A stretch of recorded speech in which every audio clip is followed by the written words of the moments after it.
we decided to do a walk around the gallery. I also want to alert people as they're watching the film, there's a couple of spots where the camera's a little bit shaky. And so just bear with some spots, it will be a little shaky, and we apologize for that. But don't give up, because it's not throughout the whole film that it's like that. So right now, Steve, or is there anything about the film that you want to say, or anything about the work? First, hello everybody. This was a fantastic time for me making the work. When I got chosen to do this show, it put this huge fire under me, and my work took off in kind of a different direction, which I totally loved and had a great time with, and pumped out this work for this show. And I'm really happy with how it came out. It was great working with Laura in the gallery, and my wife and I and Laura installed it, and it was just a really good time, and I'm just real happy with everything. So okay, let's start. I wanted to start with this one, because this is one of the older pieces in the show. 2017. Pretty much everything in this room is from 2020. But this is where you started kind of really coming out from the wall and getting more three-dimensional. So from here, then you were also looking at still lifes in Baroque. Baroque still lives and from before and after. Right, and so that's when the flowers started. You've got these still lifes and flowers throughout the room. There's a number of them. There's a whole wall. There's the 6 over there. And then there's the lobster. I love that still life. And so these are related to the Baroque. You mentioned that you when you first graduated SUNY Purchase, you started working with Red Grooms.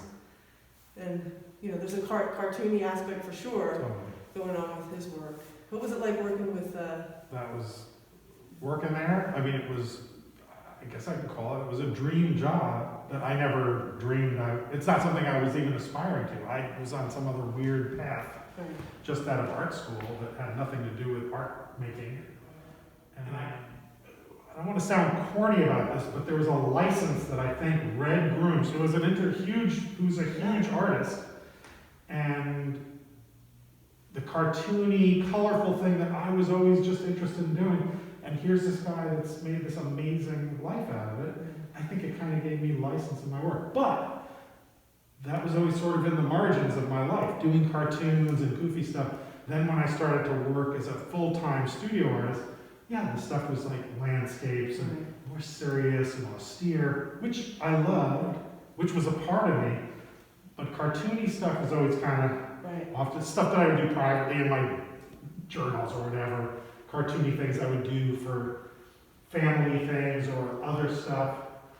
And not until now, in my late middle age, I'm bringing that, meshing it with all the other things I love to do into my artwork now.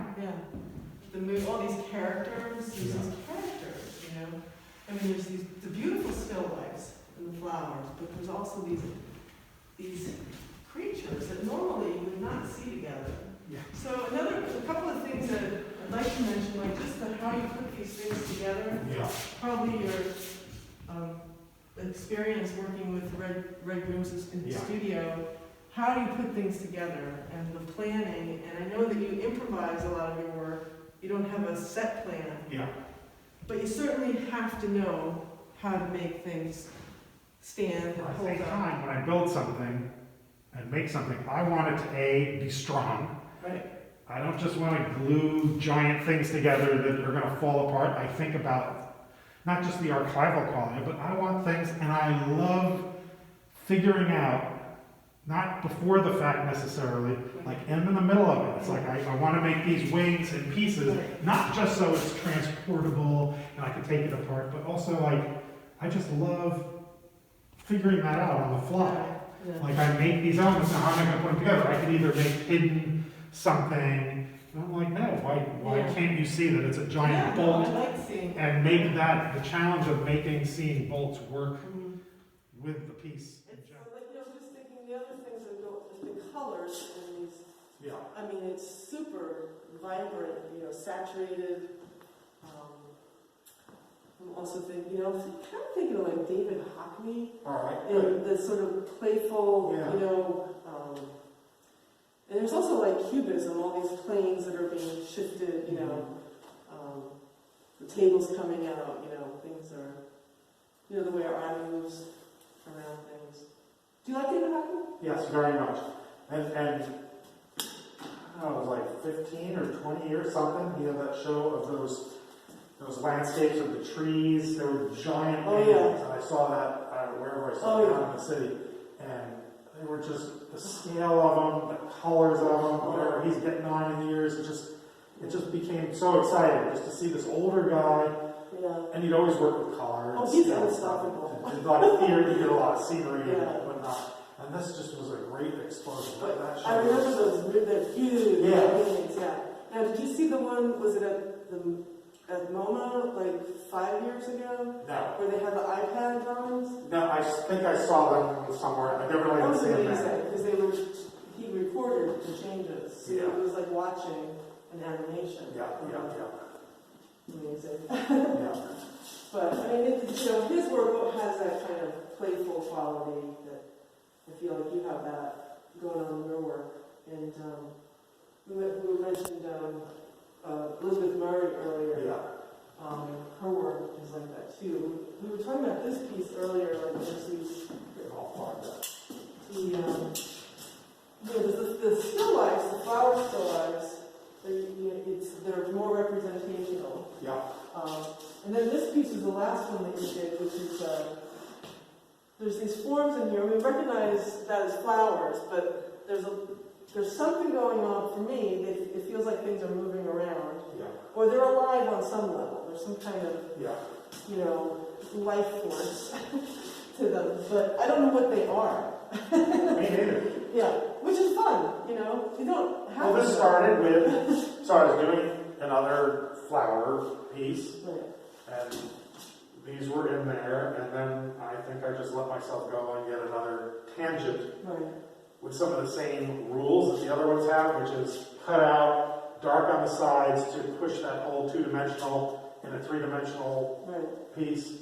So using a lot of the same things that I was using in the other, but then the shapes themselves, I just wanted this to be some otherworldly version of that being very recognizable elements, and this being some alien future still life. And You don't even recognize it. Most of this work in this room was created in 2020, which I find remarkable that you could get that much done.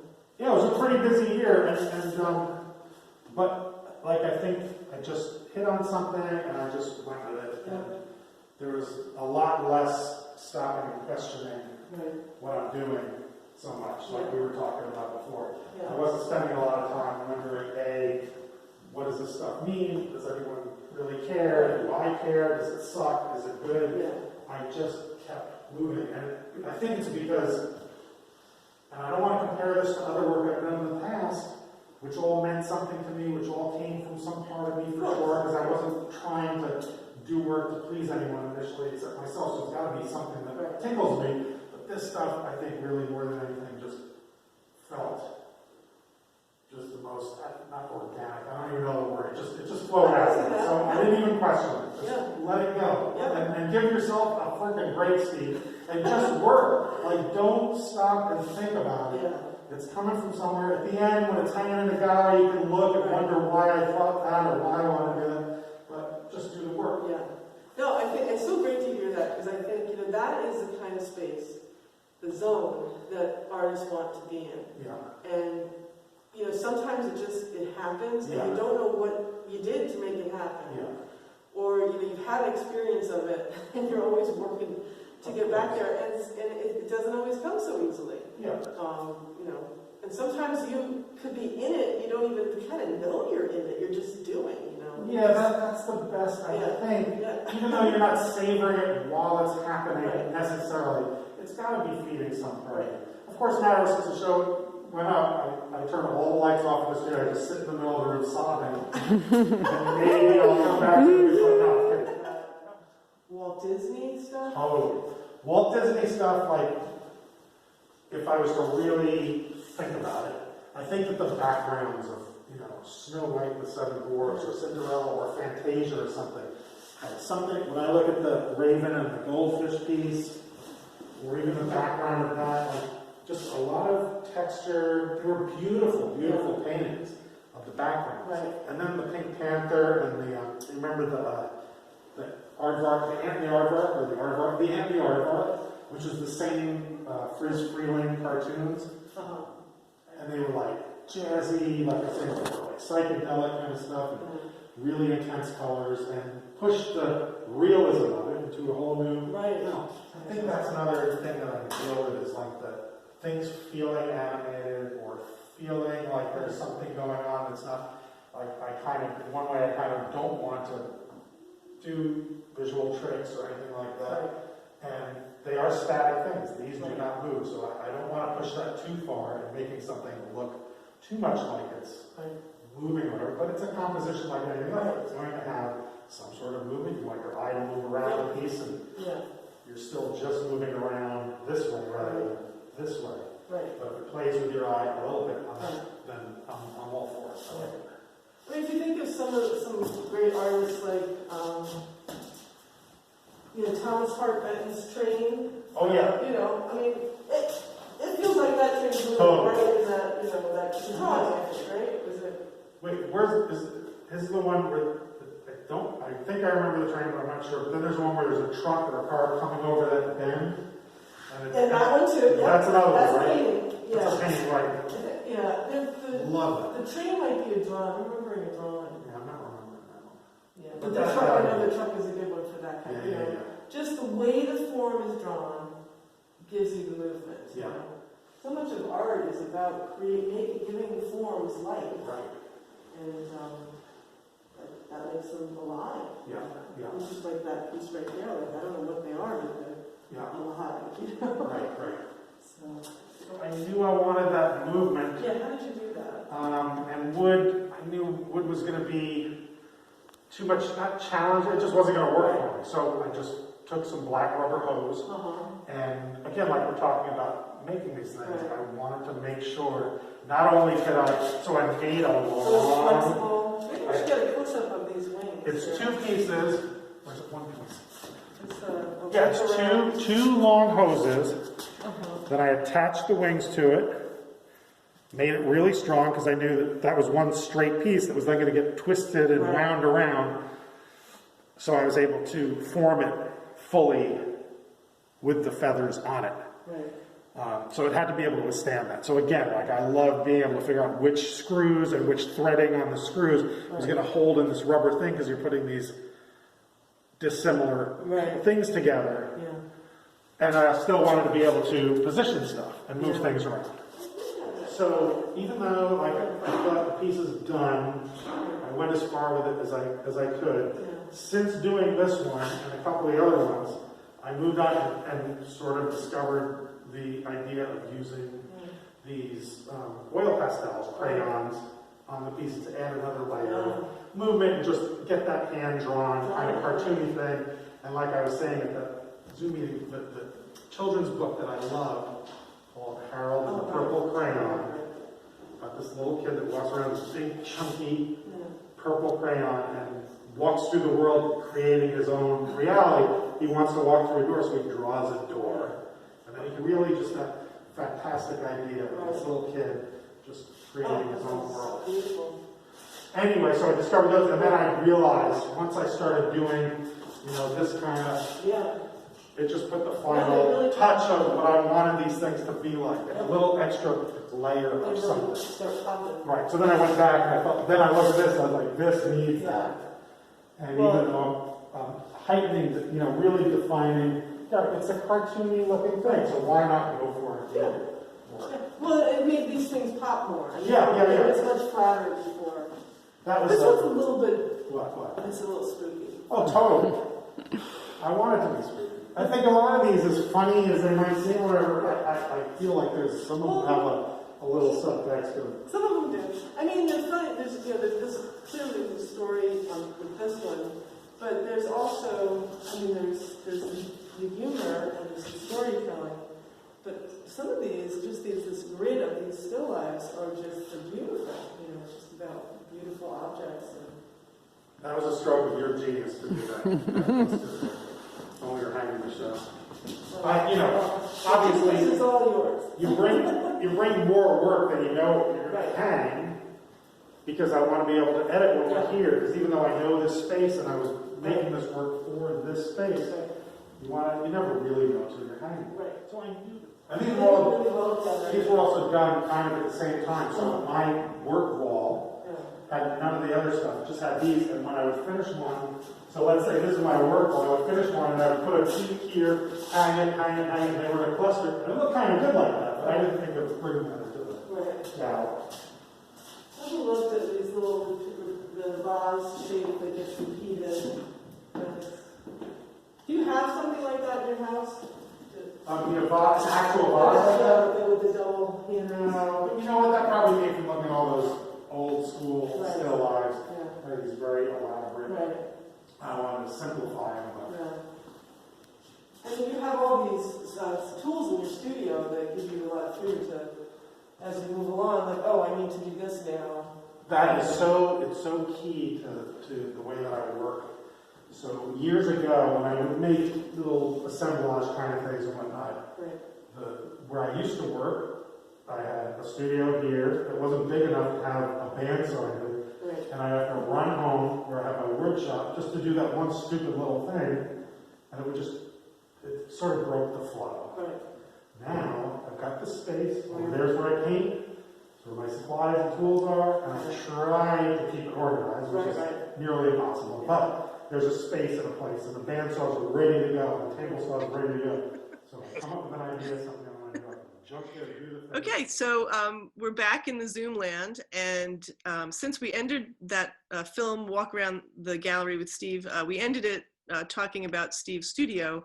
We thought we'd give you all a peek of Steve's studio. Yeah, so this is your studio. This is the studio, and this is the basement of our house. And it really suits my purposes in a huge way, because like I was talking about before, I've got, this is my main work area. That's my main work wall.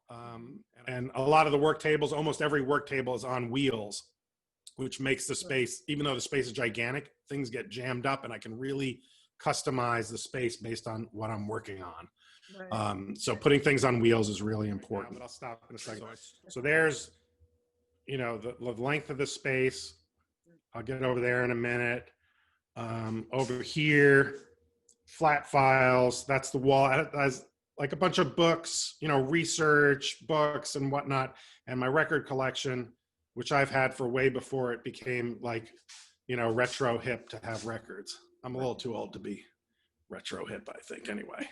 But I listen to my records a lot. So as we move away from like the painting work construction area, we get into more of the wood shop, and it starts with that pile, which is just stuff I pull from my pieces. Sometimes I'll just pull an old chunk of something that came apart to generate a new piece or whatever. And that pile is usually, 5 times larger and all over the place. So that's the neatest it's been in a while. The nice thing is being down here. So there's outside. I have a work table out there, so when I'm doing like stuff with metal or burning wood, which I do a lot, I don't do that down here because I'd set off the fire, the smoke alarm every time. Nice. Yeah, nice to have an outside area. Yeah, and it's covered actually. There's a deck above it, so it's even when it's raining or snowing. Yeah. What's your favorite tool in your studio?